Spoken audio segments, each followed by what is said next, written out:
What's going on, y'all? Y'all kicking with Corday Cash. And today, we're getting into Trump's border control that's down there. And he's really bashing and letting the people know on Congress from Biden's crew that, hey, y'all work for me. Stop playing with me. Y'all ain't been handling business for the last 2 years. We've been trying to get stuff done. Y'all trying to call meetings on stuff and don't even know what's going on. Hey, y'all get into it right now. Let's check it out right now. I respect the chair's authority, but the chair... Mr. Holman! You work for me. I'm a taxpayer. I'm a taxpayer. You work for me. Mr. Holman, is there anything you'd like to respond to what you've heard today? Yeah, I'd like to respond to Acting Chairman J. Paul on your comment about the Trump administration moving money around for more detention beds. I'd like to remind you, under the Obama administration, we did that most of the years he was president. We moved money around DHS. It's called reprogramming. We did that under the Obama administration. I don't remember any hearings on that. And also, I'd like to remind you that under the Obama administration, I mean, you're quick to point out that the cages were built under Obama administration. I was there. Family detention, we had 100 family beds under Obama administration. We built 3,000 more. So when there was a surge in FY14 and FY15 on the border, Congress was quick to give all the money we needed to build detention facilities, get transportation contracts. We reprogrammed money out of the majority of the years he was president. That was fine. Under Obama administration, FY12, we removed 409,000 people, half of what was removed last year. There was no hearings on that. So this is about transparency. Let's be factual about it. The time of the gentleman has expired. Since you did address some comments at me, I'll just say that I didn't like it under the Obama administration either. In fact, well, be honest with the American people. You can't point out faults in the Trump administration when it happened under the Obama administration. That's dishonesty. It's pathetic and it's sad. Mr. Holman, I control the time and I am the chairwoman of the committee. Thank you for respecting that. I didn't like it under the Obama administration, and I'll remind you, Mr. Holman, that you also testified before Congress in support of the Obama's Priorities Enforcement Program before the Senate Judiciary Committee on May 19th, 2016, which had a very different approach. Well, can I respond to that? Can I respond to that? No. Of course not. And Mr. Holman, I want to give you some time, but I do want to ask one quick question, and I want to make one quick statement. I find it very offensive that anybody would compare any federal employee, frankly, to someone who, the Gestapo or running Nazi concentration camps. That is very offensive. I have 15 seconds and I yield it to you. Thank you for saying that. I wish somebody in Democratic leadership would say that out loud. Look, you want to know why there's 50,000 people in detention? You want to know why we have 1 million illegal entries in the United States? You want to know why we have these issues? Because you have failed to secure the border. You have failed to work with this president to close the 3 loopholes we've asked for 2 years to close. So if you want to know why this issue exists, you need to look in the mirror. You have failed American people for not securing the border and closing loopholes. Mr. Holman, please respect the chair and the authority of the chair. The time of the gentleman has expired. I've asked you politely to let me go beyond my time, and you let other people go beyond their time, but not to Tom Holman. He don't get me go beyond his time. Mr. Holman, we have approved an agreement between the Republicans and the Democrats with the ranking member. We increased the time of one witness, one member of Congress who was interrupted by a protest. That is done with the approval of the ranking member. He pissing her off. He is pissing her off. She can't even think clear. Let's get back to it. Member, please respect the chair's authority. I respect the chair's authority, but the chair... Mr. Holman! You work for me. I'm a taxpayer. I hate ads. He let her know he's a taxpayer. Fuck that. He ain't going. Me. Ms. Holman, again, been one of them days you've sort of had time. I appreciate it. First of all, I think everybody needs to be reminded, entering this country illegally is a crime. There's no prerequisite. You got to commit yet another crime to enforce the law. That's the law you enacted. A young lady over here mentioned 26 deaths in ICE custody. Wrong. That number's 9, and 1's too many. But out of the majority of those 9 deaths, which is the lowest of any federal and state facility, most of them died within days of detention. It wasn't ICE's fault. They came in ICE's custody in bad condition. So, and the year before that, majority more heart attacks. I don't know how heart attacks happen across this country every day. I don't know how you prevent that. So 9, not 26. And finally, I'll say this, sir. Your comment about me wanting to assault a lawmaker. Let me explain myself to that. Probably not the right thing to say. but I was angry. Let me tell you why you're angry, because you or no one else in this room has seen what I've seen in my 34 years. You didn't stand in the back of a tractor trailer showing my 19 dead aliens that suffocated to death because the smuggler didn't care, including a 5-year-old boy. What do you think his last 30 minutes were like? I was there.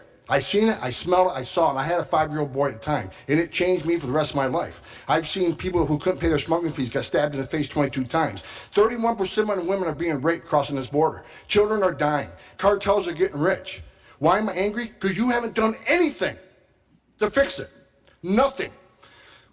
We've been up here for 2 years trying to close the 3 loopholes that Collins said needs to be closed. And you haven't taken one action. But if there's a policy or initiative that's going to cause an illegal alien to be arrested or be detained or be removed, we're going to have a hearing within days. Within days. But I'm still waiting on a hearing on sanctuary cities because these people's lives have been changed forever. Where's the hearing on sanctuary cities? Where's the hearings? Where's the hearing on the asylum abuse? Where's the hearing on the TV PRA so we treat children from Central America better? That's why I'm angry, sir. I know you're not paying attention, but that's why I'm angry, because you have not seen what I've seen, and it affected me in my life. I spent my career trying to save lives.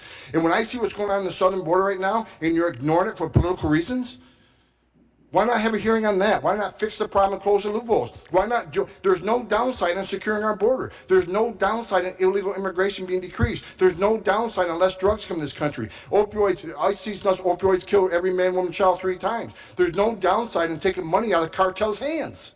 None. I yield back. Mr. Jordan. Mr. Holman, the actions you took when you were director of ICE were entirely consistent with the law of the land, weren't they? Yes, when someone's prosecuted for a crime, the child can't go to jail with a parent. Yeah. That happens to American families every day.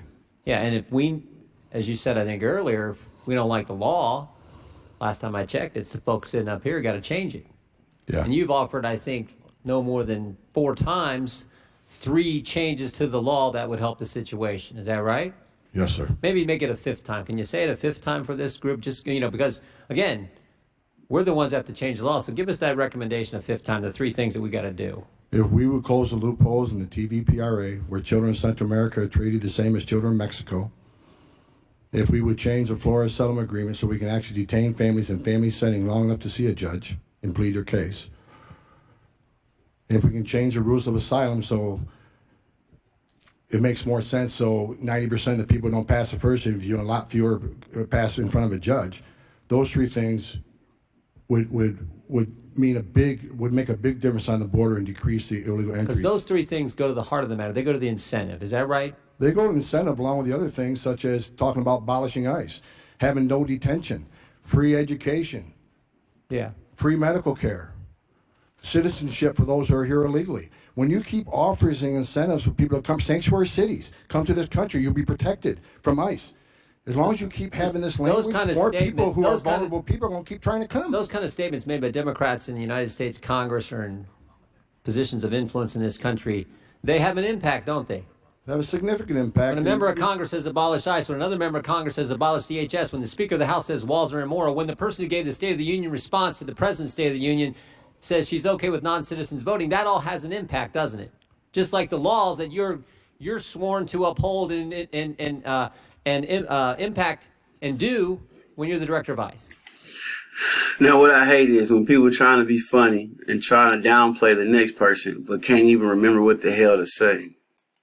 It has a significant impact, and if this would have been fixed years ago, we probably wouldn't have seen zero tolerance. We wouldn't see the conditions on the border today. But because the laws haven't been changed, because of the statements that have been made, there was a crisis. There is a crisis on the border. And that just didn't happen yesterday. Right? You think about this. There was a crisis. The administration asks for help. Democrats say it's contrived, it's manufactured, it's fake, it's not real. Then when the real crisis gets actually worse, the Democrats blame the administration for the very crisis they helped create by the things they said and the fact it won't change the law. But somehow it's your problem. Somehow it's the president's problem. And we have Ms. Costello, who went down there, her team went down there and looked this all over as the inspector general. Marketers think they can do it all. And as a marketer, Ascertain. Now, she also said agents are doing, I think your statement was agents are doing their level best. Is that right, Ms. Costello? That's the experience of our inspectors. So the visits. inspector general goes down there with your team and you conclude the agents, the people that Mr. Holman used to represent, are doing their darn best they can do, but they're overwhelmed. And then you also said in your statement, in your answers a few minutes ago, you're trying to ascertain the cause. Well, that's pretty simple to figure out the cause. It's the numbers. In October, 60,000 apprehensions and inadmissibles on the border, October of last year. You know what it was in May of this year? 144,000. We know the cause. They're all coming. And they're coming because things the other side's saying, and the fact we won't change 3 fundamental things in the law. And it also might help, Mr. Holman, it also might help, because these are the ones these are apprehensions, these people presenting themselves at ports of entry. It also might help if we build a border security wall, right? Instead of having the Speaker of the House say they're immoral, even though there's one in her state, it might actually help if we built the border security wall that the American people voted this president in office to do. It might actually help if we did that. Would you agree, Mr. Holman? Absolutely. Every place they built a border barrier, every single place they built a border barrier, illegal immigration decreased. Yeah, it would help with some of the tragic things that we have heard about, tragic situations that we've heard about the last couple of days, this entire week in this committee, that no one wants to see happen. The young mother who lost her daughter, it's tragic. No one wants those, but if we did the things you're talking about, we could help avoid some of those kind of incidents from happening in the future. Is that? See, he always trying to be funny, but at the same time, you're not changing none of the laws while you trying to point fingers at people. Like, right, Mr. Holman? Yeah, if I can respond and to you're that. You're the guy who has lived it, breathed it, felt it, managed it. You know more than, you have more expertise in this area than anyone in this room. Is that right? I believe so, but let me respond. So. Let me respond to the one child that died. Is tragic. Sure is. But you know, as long as we're showing a lot of pictures, if I can have just 30 seconds. Here's a picture. Her name is Serenity. She was 9 months old, 9 months, raped and murdered by an illegal alien because of open borders policy. Here's Irana. She was 5 years old, raped repeatedly and murdered by an illegal alien. Here's Louise Solowin. She was 93, multiple rapes and murdered by an illegal alien. Here's a 16-year-old. Here's a law enforcement officer. I got hundreds of these in my desk drawer. So I've seen tears for people today, and I understand that. It's tragic when anybody dies. But let's not forget the angel mom and dads who I've all met and got to know. Their children have died, and they're separated forever. It's not a matter of location. They're dead. And a secure border would help prevent some of this. Sanctuary cities does not help this. Sanctuary cities this will increase because of the push of sanctuary cities. Come to our country, we'll protect you. You can even commit a crime, be in our county jail. We're not going to ice into the jail. So he'll go out, recidivism rates, anybody can look them up. 50% reoffend the first year, up to 75 recidivate within 5 years. They're in the country illegally in violation of federal law. They're locked up in a county jail. Let us have access to them and do our job. that's heavy. That's crazy. I'm glad I was born in my body. I'm glad to be who I am. I'm not claiming no nationality. I'm just glad that I'm who I am. And that's it. You know, be glad that you are who you are. Be glad that you ain't got to go through these crises. Be glad you don't have to run to a border to try to go to another place because life is so much hell around you. So at the end of the day, always be thankful, guys. Always have an attitude of gratitude. All right? Until the next one.